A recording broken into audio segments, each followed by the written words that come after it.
లో beautiful infrastructure మంచి గదులతో నిర్మించినటువంటి పాఠశాలలో చదువుకునేటువంటి ఏర్పాట్లు ఈ ప్రభుత్వం చేసినందుకు ఈ జిల్లా నుంచి ప్రాతినిధ్యం వస్తున్నటువంటి ఉప ముఖ్యమంత్రి గారు, రాష్ట్ర ముఖ్యమంత్రి గారికి, అట్లాగే మిగతా మంత్రులందరికీ కూడా మీ అందరి తరఫున వారికి ధన్యవాదాలు, అభినందనలు తెలియజేస్తూ, సమయం తక్కువ ఉన్నది కాబట్టి నేరుగా నేను గౌరవ ముఖ్యమంత్రి గారినే రెవెన్యూ ఇంటరాక్ట్ కండి అమ్మా, ఒకళ్ళు 1 minute 2 minutes లో. Good afternoon, sir. Respected leaders అందరికీ. My name is Shravanti. I am studying BSc Nursing 3rd year from Government College of Nursing Paleru. First ముందుగా మాకు ఇంత మంచి కళాశాల ఇచ్చినందుకు ధన్యవాదాలు సార్. నా హృదయపూర్వక నమస్కారాలు సార్.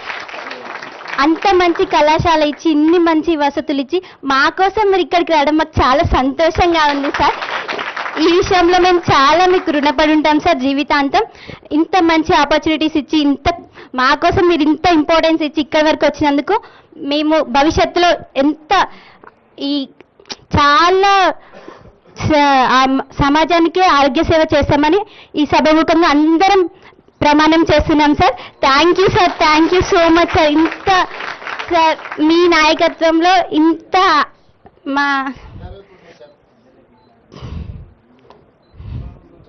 మీ ఫ్రెండ్స్ అందరు ఒప్పుకున్నట్టేనా? ఒప్పుకున్నాం సార్. మరి గట్టిగా చప్పట్లే కొట్టట్లేదు చెప్తున్నాను.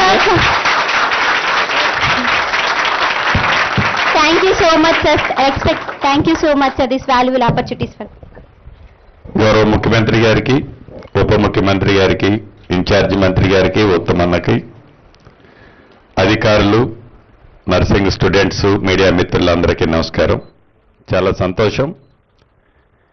ప్రజాప్రభుత్వం వచ్చిన తర్వాత గౌరవ ముఖ్యమంత్రి గారు, ఫైనాన్స్ మంత్రి, ఉప ముఖ్యమంత్రి గారి సహకారంతో ఈ పాలేరు నియోజకవర్గంలోని ఈ నర్సు కాలేజీస్తో పాటు హాస్టల్ను కూడా అద్భుతంగా లేటెస్ట్ టెక్నాలజీతో, లేటెస్ట్ ఫుల్ ఫెసిలిటీస్తో నిర్మించడం జరిగింది.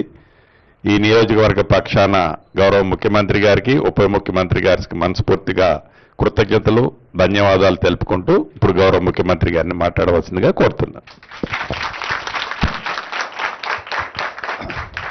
నర్సింగ్ కళాశాల ప్రారంభోత్సవంలో పాల్గొన్న ఉప ముఖ్యమంత్రి వర్యులు బట్టి విక్రమార్క గారు,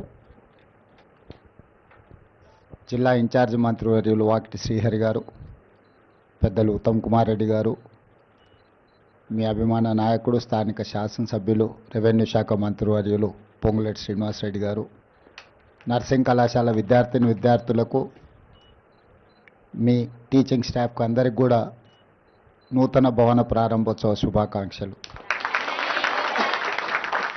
ప్రధానంగా రాష్ట్ర ప్రభుత్వానికి ప్రాధాన్యతలో ఎడ్యుకేషన్ అండ్ హెల్త్,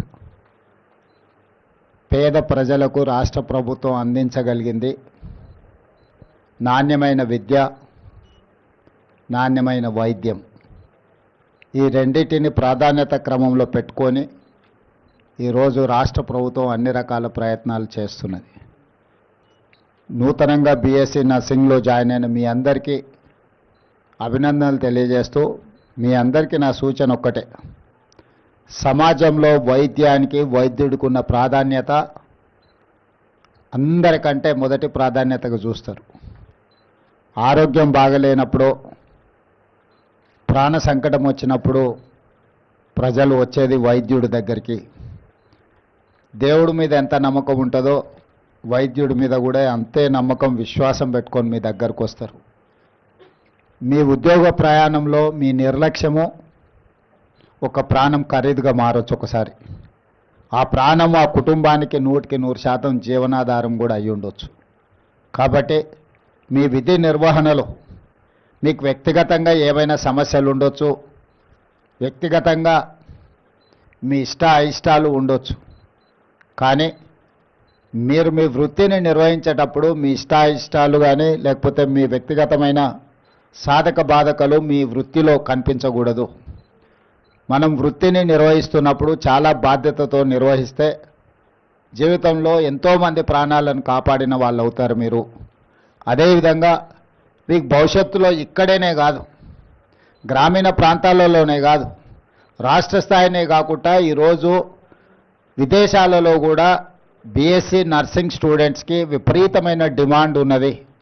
ఈ ప్రతి వాళ్ళు ఇంజనీరింగ్ చదువుకోవాలి, అమెరికాకు వెళ్ళాలి అని ఒక లక్ష్యంతో చదువుకున్న వాళ్ళు వెళ్ళిన వాళ్ళు. కానీ ఈరోజు ప్రపంచ దేశాలలోనే అవసరాలు మారినాయి. ఈరోజు ఇంజనీరింగ్ చదువుకునే వాళ్ళకంటే నర్సింగ్ సైడు, మెడికల్ సైడు ప్రపంచంలో ఎన్నో గొప్ప గొప్ప అవకాశాలు ఎదురు చూస్తున్నాయి. ఈ మధ్యకాలంలో విదేశీ పర్యటనకు వెళ్ళినప్పుడు జపాన్, జర్మనీ, సౌత్ కొరియా లాంటి దేశాలు నేను వెళ్ళినప్పుడు ఆ దేశంలో అక్కడుండే ప్రభుత్వాలను కలిసినప్పుడు మీరు ఎంతమందిని పంపించినా నర్సింగ్ చదువుకున్న వాళ్ళను మా దేశానికి పంపించండి, వేలల్లో కాదు లక్షలాది మందిని పంపించినా కూడా దాదాపుగా ఒక జపాన్లోనే more than 1 lakh nursing students demand ఉన్నది. జర్మన్లో కూడా ఈక్వల్లీ. ఏంటంటే జపాన్లో ఏజింగ్ పాపులేషన్ అంటే 70 సంవత్సరాలు పైబడి 100-110 సంవత్సరాల వయసు ఉన్న వాళ్ళ జనాభా అత్యధికంగా ఉన్నది. సో వాళ్ళకి వాళ్ళ పిల్లలు కూడా 90 years తల్లిదండ్రులకు వస్తే వాళ్ళ కొడుకులకు కూడా 60 ఏళ్ళు పైబడిన ఉన్నాయి. అన్ని సంవత్సరాలు ఉండడం వల్ల తల్లిదండ్రులతోని కొడుకులు కుటుంబాలు కూడా కలిసి ఉండడం లేదు. వాళ్ళకు వైద్యం అందించడానికి కొన్ని సందర్భాలలో కుటుంబాలలో ఒకరో ఇద్దరు ఉండడం వల్ల వాళ్ళు మరణిస్తే మరణించిన వారం 10 రోజులకు కూడా వాళ్ళు చనిపోయినరా లేదా తెలియని పరిస్థితులు ఆయా దేశాలలో ఉన్నాయి. అక్కడ మీకు ఉద్యోగ ఆపర్చునిటీస్ చాలా ఎక్కువ ఉన్నాయి. మంచి జీతాలు, మంచి ఒక ఇంజనీరింగ్ చదువుకున్న సాఫ్ట్వేర్ ఇంజనీర్ కంటే కూడా ఒక నర్స్కి ఎక్కువ జీతభత్యాలు ఇచ్చే పరిస్థితులు ఈరోజు జపాన్, జర్మనీలో ఉన్నాయి. మనం ఆ దేశాలతో భాష నేర్పించడానికి కూడా ఒప్పందాలు చేసుకున్నాము. భవిష్యత్తులో మీ నర్సింగ్ కాలేజీలో కూడా జపనీస్ లాంగ్వేజ్, జర్మనీ లాంగ్వేజ్ నేర్పించడానికి వీడికి అవసరమైన టీచర్లను ఇక్కడికి పంపిస్తాం. మీ మంత్రి గారికి మళ్ళీ తర్వాత నేను వాళ్ళని కనెక్ట్ చేస్తాను. తెలంగాణ రాష్ట్ర ప్రభుత్వం జపాన్ ప్రభుత్వంతో, జర్మనీ ప్రభుత్వంతో ఇక్కడ మన విద్యార్థులకు ఆ భాషను నేర్పించడానికి, ఎందుకంటే మనకు బ్యారికేడ్ భాష మాత్రమే, అంటే వాళ్ళు ఏదైనా సమస్య చెప్పుకుంటే తిరిగి మనం తీర్చడానికి ప్రాథమికంగా భాష వచ్చినా చాలు. అందుకోసమని ఈరోజు ఆ దేశాలతో మనం ఒప్పందాలు చేసుకున్నాం. డెఫినెట్గా ఇది అయిపోయిన తర్వాత రెవెన్యూ మంత్రి గారికి, శ్రీనివాస్ రెడ్డి గారితో